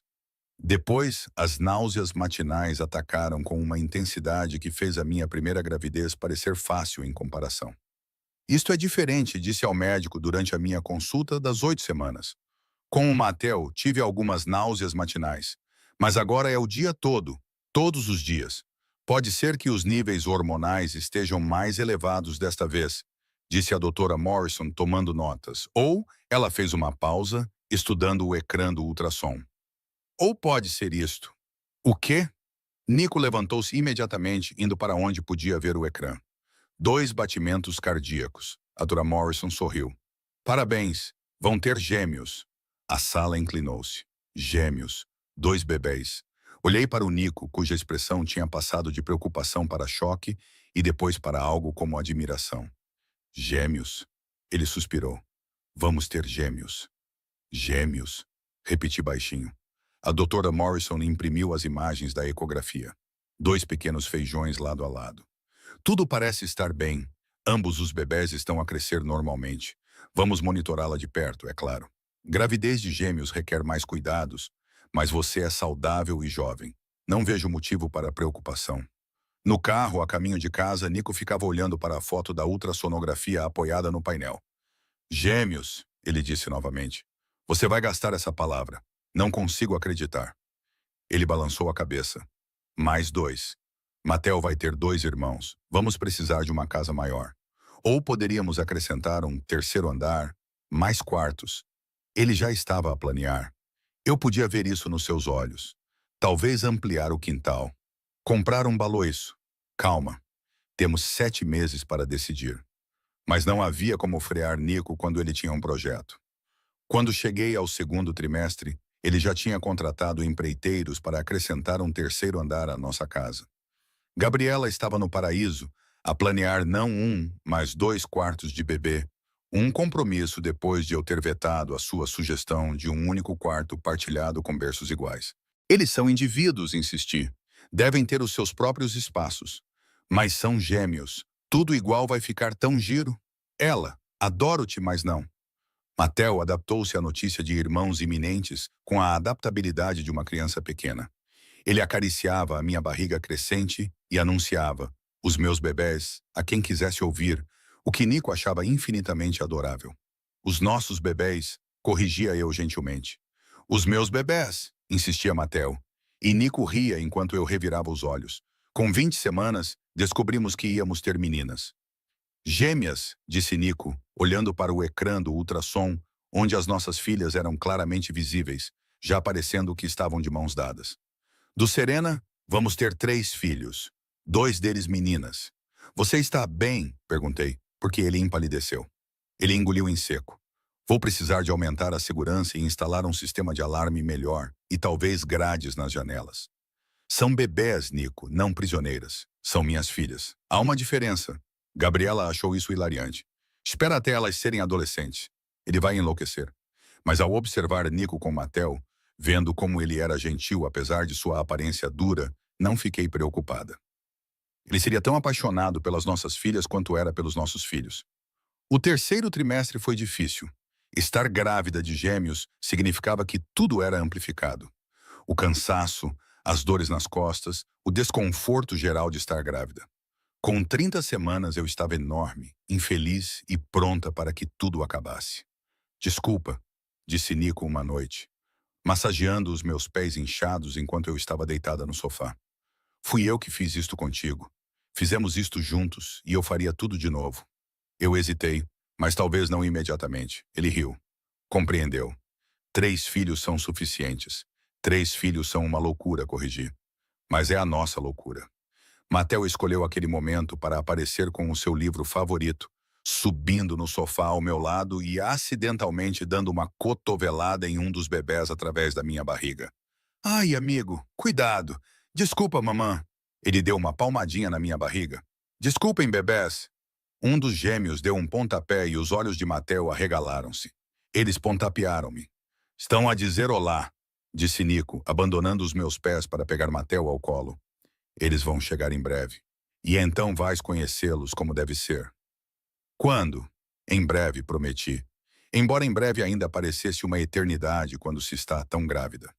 Os gêmeos chegaram 2 semanas antes do previsto. Porque é claro que sim. Acordei às 3 da manhã com a bolsa ao arrebentar, e o Nico entrou imediatamente em modo de crise, verificando as malas para o hospital e as cadeiras para o carro, e ligando para o meu médico, enquanto eu tentava respirar durante as primeiras contrações. É muito cedo, dizia ele ao telefone. Eles só devem nascer daqui a 2 semanas. Nico, consegui dizer entre as contrações, os gêmeos costumam nascer mais cedo. Está tudo bem. Como podes estar tão calmo? Porque um de nós precisa de estar, e claramente não vai ser tu. A Gabriela chegou para ficar com o Matel, que ainda estava a dormir, e felizmente não sabia que as suas irmãs tinham escolhido o meio da noite para nascer. Vai, ordenou ela. Eu fico com ele. Mantém-me informada. O trabalho de parto foi mais rápido do que com o Mateu, mas de alguma forma mais intenso. 2 bebés significavam o dobro do trabalho, o dobro da pressão, o dobro da dor. Estás a ir muito bem. Nico continuava a dizer, com a mão na minha e a outra a lhe acariciar o meu cabelo. Tão bem. Amo-te tanto. Nunca mais faço isto, ofeguei. O que quiseres. Tudo o que quiseres. Respira. Sofia Lucia Valente nasceu primeiro, às 6h47, gritando alto o suficiente para acordar toda a maternidade. Helena Rose Valente veio 3 minutos depois, mais silenciosa, mas não menos determinada. Colocaram as 2 bebês no meu peito, uma de cada lado, e eu olhei para esses 2 seres humanos minúsculos e perfeitos que criamos e não consegui parar de chorar. Elas são lindas, sussurrou Nico com a voz embargada. Tu és linda, vocês são todos tão lindos. As horas seguintes foram caóticas. Enfermeiras e médicos examinavam as bebês, certificando-se de que tudo estava bem, tentavam alimentá-las, faziam medições e testes. Nico nunca saiu do meu lado, movendo-se entre mim e as nossas filhas com facilidade. Quando finalmente tivemos um momento de tranquilidade, apenas nós 4 no quarto do hospital, ele sentou-se na beira da minha cama, segurando Sofia enquanto eu segurava Helena. Conseguimos, disse ele suavemente. Conseguimos. 3 filhos. 3 filhos, concordei. Estamos oficialmente em desvantagem numérica. Ele riu, com um som cheio de admiração e alegria. Eu não mudaria nada. Matel conheceu as suas irmãs no dia seguinte. Gabriela levou-o ao hospital, apesar do horário de visitas, porque ninguém dizia não a um valente. Ele aproximou-se do berço com cautela, claramente intimidado por essas criaturas minúsculas. Matel, conheça as suas irmãs, eu disse. Sofia e Helena. Elas são pequenas, observou ele. Tu também já foste pequeno, Nico assegurou-lhe. Elas vão crescer. Posso pegar uma no colo? Nós o acomodamos cuidadosamente na cadeira, com Nico supervisionando de perto, e colocamos Sofia nos seus braços. Matel olhou para ela com tanta concentração que eu tive que conter o riso. Oi, Sofia, disse ele com seriedade. Eu sou o teu irmão mais velho. Vou proteger-te. A mão de Nico encontrou a minha, apertando-a com força, e eu soube que ele estava a lutar contra a mesma onda de emoção que eu. Esta era a nossa família. Confusa, barulhenta, linda e nossa. Chegar a casa com gêmeos foi uma adaptação. Nico insistiu em contratar uma ama noturna durante o primeiro mês, o que eu inicialmente resisti, mas rapidamente passei a apreciar quando às 3 da manhã significavam 2 bebés a precisar de ser alimentados simultaneamente. Eu achava que um recém-nascido era difícil, disse eu uma manhã, caminhando como um zumbi pela cozinha em busca de café. Isso é um nível totalmente diferente. Volte para a cama, disse Nico, aparecendo com Sofia num braço e Helena no outro. Eu cuido delas. A ama está aqui. Você precisa descansar. Eu preciso funcionar. Você está a funcionar. És incrível. Mas também puseste 2 seres humanos para fora do teu corpo há 3 semanas. Descansa. Eu estava cansada demais para discutir. Voltei para a cama e dormi por 4 horas seguidas, acordando para encontrar Nico ainda cuidando das duas bebês, enquanto Matel brincava por perto, ajudando-a a trazer fraldas e conversando com as irmãs. És mágico, eu disse a ele. Estou apavorado, ele corrigiu. Mas estou aqui, estamos descobrindo juntos. E estávamos lentamente, caoticamente, exaustivamente descobrindo. As meninas desenvolveram suas próprias personalidades rapidamente. Sofia era a mais barulhenta, exigente e destemida. Helena era mais quieta, mais observadora, mas não menos determinada. Mateo levava a sério seu papel de irmão mais velho, sempre querendo ajudar, proteger, se envolver. Os meus bebés, ele ainda dizia, mesmo quando elas passaram de recém-nascidas a bebés. Os nossos bebés, eu corrigia. Os meus bebés, ele insistia, e Nico sorria enquanto eu balançava a cabeça. No primeiro aniversário das gêmeas, fizemos uma festa no nosso quintal ampliado. A construção finalmente estava concluída. O terceiro andar estava completo, com 2 quartos de bebês e uma sala de jogos. O quintal agora tinha um baloiço, uma caixa de areia e mais brinquedos do que 3 crianças poderiam precisar. Gabriela, como era de se esperar, exagerou nas decorações. Antônio trouxe presentes que dariam para pagar uma faculdade. Os meus amigos trouxeram bolo suficiente para alimentar um exército. E eu fiquei com Nico a observar os nossos 3 filhos cobertos de glacê e rindo de pura alegria. E senti o meu coração se expandir além do que eu achava possível. Feliz? Perguntou Nico com o braço à minha volta. Tão feliz que às vezes me assusta. Por quê? Porque isto é tudo, e a ideia de perder tudo isto. Parei, incapaz de terminar a frase. Ele virou-me para ficar de frente para ele, com as mãos no meu rosto. Não vais perder nada. Não vamos perder isto. Prometo-te, Serena, isto é para sempre. E olhando nos seus olhos, acreditei nele. Naquela noite, depois de todos terem ido embora e as crianças finalmente adormecerem, caímos na cama, completamente vestidos. 3 filhos, disse Nico. 3 filhos, concordei. Somos loucos, somos felizes, somos os dois. Ele rolou para ficar de frente para mim, com uma expressão suave. Amo a nossa vida louca, caótica e linda. Amo-te, também te amo. Estiquei a mão e entrelacei os nossos dedos. Obrigada por quê? Por ter aparecido naquele primeiro dia na minha loja e todos os dias desde então. Por ter escolhido isto. Por ter nos escolhido. A escolha mais fácil que já fiz. E envolvi-me nos seus braços. Os nossos filhos dormiam no fim do corredor. A nossa casa estava cheia de amor, risos e vida. Eu sabia que ele estava certo. Isto era tudo e era nosso. 5 anos após o nascimento dos gêmeos, as nossas vidas tinham se estabilizado num ritmo maravilhoso que, às vezes, eu precisava beliscar-me para acreditar que era real. Matel tinha agora 7 anos, com os seus membros desengonçados e perguntas sérias.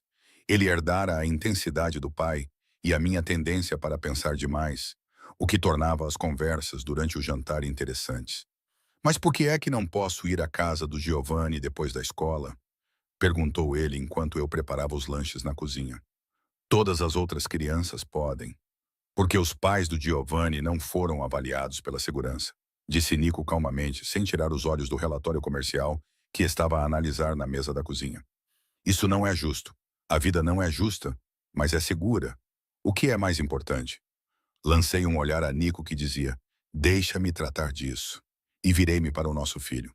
Que tal isto? Giovanni vem aqui depois da escola. Vocês podem brincar no quintal e eu faço aqueles biscoitos que vocês dois gostam. Mateo pensou nisso com o rostinho concentrado. Com gotas de chocolate, com gotas de chocolate. Ok. Ele pegou a mochila e se dirigiu para a porta onde sua equipe de segurança esperava para levá-lo à escola. Manipulado por biscoitos, observou Nico, assim que Mateo saiu. Não lhe ensinei nada. Ensinaste-lhe muitas coisas, incluindo como negociar, e foi por isso que ele tentou convencer-te. Ele sorriu, colocando o relatório de lado. É verdade. As gêmeas escolheram aquele momento para invadir a cozinha. Sofia na frente, como sempre, com Helena logo atrás. Papá. Sofia atirou-se para Nico, que a segurou com facilidade. Podemos comer panquecas? Vocês comeram cereais há 20 minutos, mas ainda estamos com fome. Meninas em crescimento precisam de sustento, eu disse, já tirando a mistura para panquecas. Mas vocês vão ajudar. As duas meninas comemoraram, subindo nos bancos da ilha da cozinha, enquanto eu supervisionava a confecção entusiasmada, mas bagunçada, das panquecas. Essa era a nossa rotina matinal. Caos, café e o ritmo confortável de uma família que havia aprendido a trabalhar em conjunto. O telefone de Nico tocou, com um tom específico que significava trabalho. Ele olhou para o telefone e depois para mim. Tenho de atender. Vai. Nós tratamos do pequeno almoço. Ele beijou a cabeça de cada uma das meninas, depois a minha, antes de desaparecer no seu escritório. O papai está ocupado? Perguntou Helena, com uma voz mais suave do que a das gêmeas. Ele está a trabalhar, querida, mas voltará em breve. O negócio tinha crescido ao longo dos anos, expandindo-se para empreendimentos mais legítimos, ao mesmo tempo que se desligava cuidadosamente dos aspectos mais obscuros. Nico tinha assumido como missão construir algo de que os seus filhos se pudessem orgulhar, algo que não voltasse para assombrá-los. Quero que eles tenham escolhas que eu nunca tive, ele disse-me uma vez. Quero que eles escolham esta vida porque a amam, não porque estão presos nela. Quando ele saiu do escritório, as gêmeas estavam cobertas de farinha e a cozinha parecia uma zona de desastre. Mas havia panquecas. Sucesso? Perguntei, entregando-lhe um prato. Sempre. Ele aceitou um abraço pegajoso de Sofia e Helena antes de elas saírem a correr para brincar. O Giovanni foi tratado.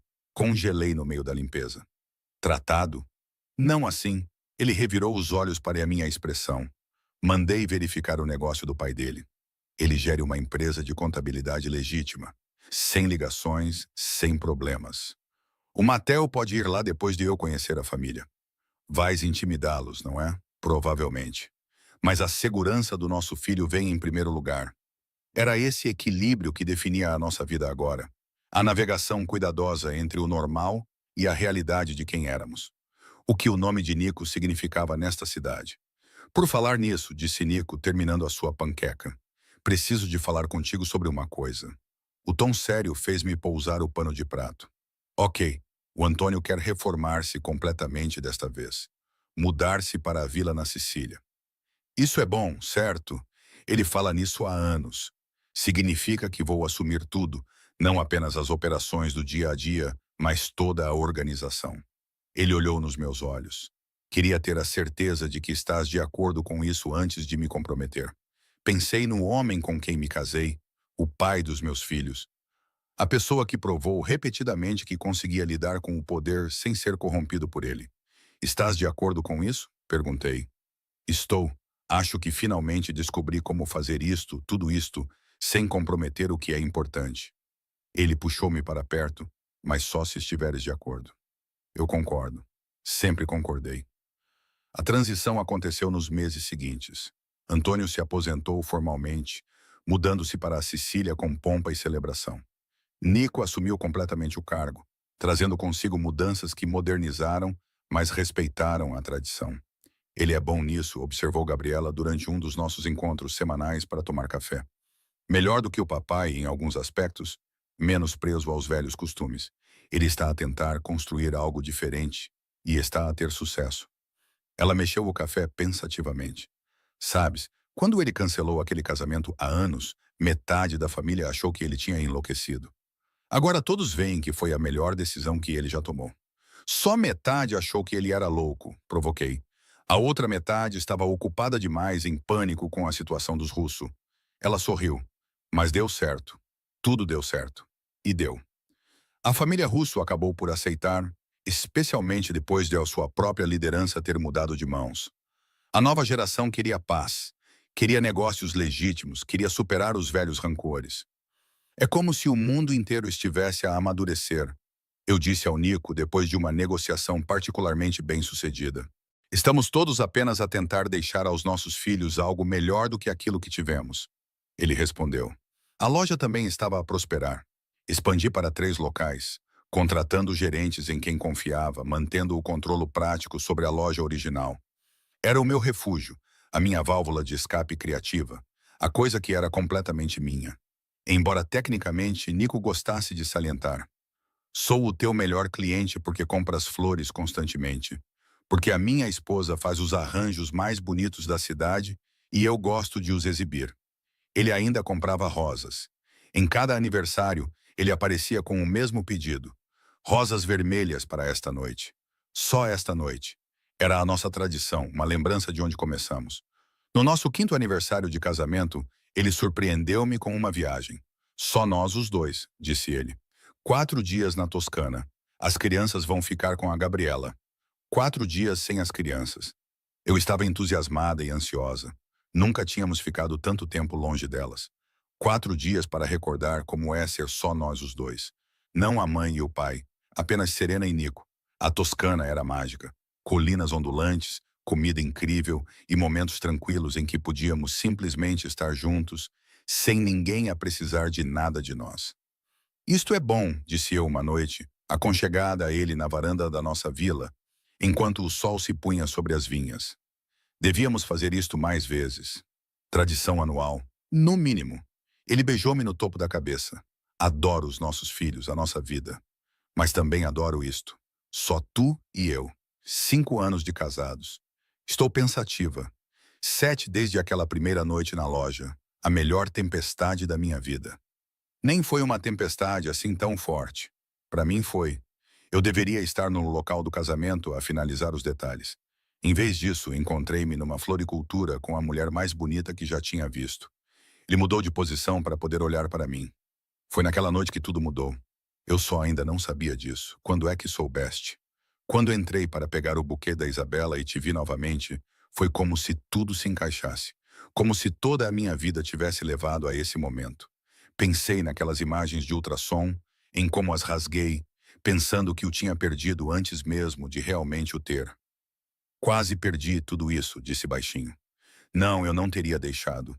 Mesmo que tivesses fugido, mesmo que tivesses lutado contra mim a cada passo, eu teria encontrado um jeito de voltar para ti. Ele segurou meu rosto. Tu, o Matel e os gêmeos, vocês são tudo para mim. Todo o resto é apenas ruído. Isso é muito romântico para um chefe da máfia. Ex-chefe da máfia, atual empresário legítimo e pai de família dedicado. Atual empresário legítimo que ainda tem pessoas que se reportam a ele. Detalhes. Fizemos amor naquela noite com as portas da varanda abertas, o ar da Toscana fresco contra a nossa pele. E foi como aquela primeira noite novamente, mas melhor, mais profunda. Com o peso dos anos, do amor e da história entre nós depois emaranhados nos lençóis, Nico disse, já te disse ultimamente que és a melhor decisão que já tomei? Não desde esta manhã. Preguiçoso, inaceitável. Ele apoiou-se num cotovelo. És a melhor decisão que já tomei. Casar contigo, ter uma família contigo, construir esta vida. Tu também não és nada má. Elogios da minha esposa. Voamos para casa renovados, reconectados, prontos para mergulhar de volta no caos de 3 filhos, 2 carreiras e uma vida que nunca era entediante. As crianças sentiram muito a nossa falta. As 3 subiram em cima de nós assim que entramos pela porta. Nunca mais saiam, declarou Sofia. 4 dias pareceram uma eternidade, acrescentou Mateu. Helena apenas se agarrou a mim e não me soltou por 20 minutos. Eu disse que eles ficariam bem, disse Gabriela, mas o seu sorriso era cúmplice. Mas também sentiram muita saudade de vocês. Naquele verão, Mateu perguntou se poderia aprender sobre o negócio da família. Tenho 7 anos, ele ressaltou quando eu hesitei. Devo começar a entender o que o papai faz. Nico e eu tivemos uma longa conversa sobre isso naquela noite. Ele é muito novo, insisti. Ele está fazendo perguntas. Podemos respondê-las honestamente ou deixá-lo imaginar coisas piores do que a verdade. E se eu não conseguisse terminar o pensamento? E se ele escolhesse essa vida? E se o perdêssemos para o negócio da família? Da mesma forma que Nico quase se perdeu? Então o orientamos, disse Nico gentilmente. Mostramos a ele as partes boas e as partes difíceis. Deixamos que ele veja o que isso realmente significa. E então, quando ele for mais velho, deixamos que ele escolha. Então Matel começou a passar as manhãs de sábado no escritório de Nico. Nada perigoso, nada impróprio, apenas arquivar, organizar e aprender como um negócio legítimo funcionava. É chato, relatou ele após a primeira semana. A maioria dos negócios é chata, respondeu Nico. As partes emocionantes são as que as pessoas lembram, mas 90% é papelada e reuniões. Isso parece terrível. Pode ser, mas também é construir algo, criar oportunidades, cuidar das pessoas que trabalham para você. Eu observei Mateo absorver isso. Observei-o começar a entender o peso da responsabilidade que vinha com o nome Valente. Ele estava a crescer, todos eles estavam. As gêmeas começaram o jardim de infância naquele outono, ambas na mesma turma, apesar do meu plano inicial de separá-las. Elas precisam uma da outra, aconselhou o orientador escolar. Separar gêmeas pode ser traumático. Deixe-as ficarem juntas. Então, Sofia e Helena passaram pelo jardim de infância como uma unidade. Sofia fazia amizades para as duas, enquanto Helena observava silenciosamente e depois fazia comentários ponderados. Elas são como duas metades de uma pessoa, observou Gabriela. Sofia é o coração. Helena é a cabeça. Ambas são inteiramente elas mesmas. Eu corrigi. Elas apenas expressam isso de maneiras diferentes. 8 anos depois daquela primeira noite, numa tranquila terça-feira à noite, encontrei Nico em seu escritório olhando para algo em sua mesa. O que é isso? Perguntei. Ele ergueu a foto da ecografia das gêmeas, a que foi tirada na consulta das 6 semanas, quando descobrimos que eram duas. Eu pensava em como chegamos até ali. Todos os pequenos momentos que levaram a essa vida. Fui até ele e o abracei por trás, envolvendo os seus ombros com os meus braços. Algum arrependimento? Nenhum único. E tu? Nenhum. Ele puxou-me para sentar no seu colo, ainda com a foto na mão. Obrigada. Por quê? Por teres apostado em mim, por me teres deixado provar o meu valor, por teres construído esta vida incrível comigo. Ele pousou a foto com cuidado. Por me amares, mesmo quando não facilitei as coisas. Facilitaste mais do que pensas. Estiveste presente todos os dias. Estiveste presente. Era tudo o que eu precisava. Sentamo-nos ali num silêncio confortável, com a casa tranquila à nossa volta. O Mateo a fazer os trabalhos de casa lá em cima. Os gêmeos a brincar nos quartos deles. A nossa família, a nossa vida. Devíamos ter outro, disse o Nico de repente. Afastei-me para olhar para ele. Estás louco? Temos 3 filhos. 3 filhos ocupados, exigentes e maravilhosos. Eu sei, mas estava a pensar que não. Agora estava a rir. Não há mais bebês. 3 é perfeito. A nossa família é perfeita exatamente como está. Ele estudou o meu rosto por um longo momento, depois sorriu. Ok, 3 filhos, uma esposa incrível, uma vida linda, caótica e perfeita. Isso também funciona. Mais tarde, naquela noite, depois que as crianças foram para a cama e nós estávamos nos preparando para dormir, Nico tirou uma pequena caixa da sua mesinha de cabeceira. O que é isso? Abra. Dentro havia um pingente dourado, delicado e incrustado em resina. No centro estavam aqueles pedaços originais da ecografia que eu tinha rasgado há quase 9 anos. Os que ele tinha guardado e me dado no nosso casamento. Nico, mandei fazer um colar para que pudesses levá-los contigo. Carrie, o momento em que tudo mudou, o momento em que nos tornamos uma família. Não consegui falar, com a emoção a entupir-me a garganta. Ele tirou o colar da caixa e prendeu-o no meu pescoço. Perfeito, murmurou ele. Toquei o pingente, sentindo a história que ele representava. Uma noite, uma tempestade, uma escolha que levou a tudo. Eu amo-te, sussurrei. Eu também te amo, para sempre. E ali no nosso quarto, na casa que construímos, rodeados pela vida que criamos, eu sabia que ele estava a falar a sério. Isso era para sempre. Isso era tudo. Isso era nosso.